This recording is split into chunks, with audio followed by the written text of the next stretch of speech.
ministre de l'Intérieur qui s'immiscerait dans des choix individuels consistant à la religion, à pratiquer un culte, à disposer des signes religieux qu'il souhaite, quels qu'ils soient d'ailleurs, est une atteinte à la liberté.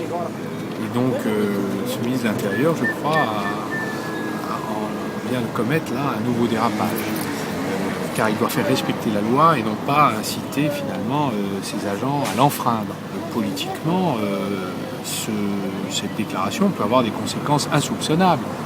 Est-ce que nous allons maintenant demander aux prêtres de ne pas porter leur soutane, aux religieuses de ne plus exhiber leurs cornettes, aux bouddhistes de faire cesser leurs accoutrements qui certes ne sont pas les miens ni ceux de nombreux de nos compatriotes, mais qui sont une liberté fondamentale.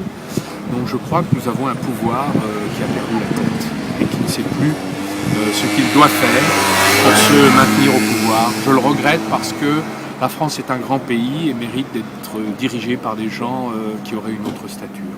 Je pense que tout ça est fait pour faire le petit malin et montrer des biscottos au Front National en montrant du doigt une catégorie de population, sans doute une religion, l'islam, puisque c'est après eux qu'ils en ont en ce moment, avant que ça change demain et qu'ils en choisissent d'autres dans la population. C'est lamentable. Le ministre de l'Intérieur devrait être le dernier à instiller des ferments de guerre civile et de mépris entre citoyens. C'est stupide et c'est très condamnable. Autant les agents du service public doivent manifester une neutralité totale, autant les usagers font bien comme ils l'entendent.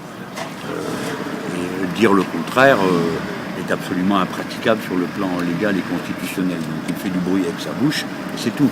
Son intention est de faire plus Front National que le Front National, avec l'espoir, un fil ridicule, de gagner leur voix. Ils en font tellement, cette stratégie est tellement stupide, qu'à la fin on se demande s'ils ne sont pas en train d'essayer de créer une situation où en quelque sorte la droite serait obligée de s'allier à l'extrême droite. Peut-être que c'est ça le plan secret des Guéant et compagnie.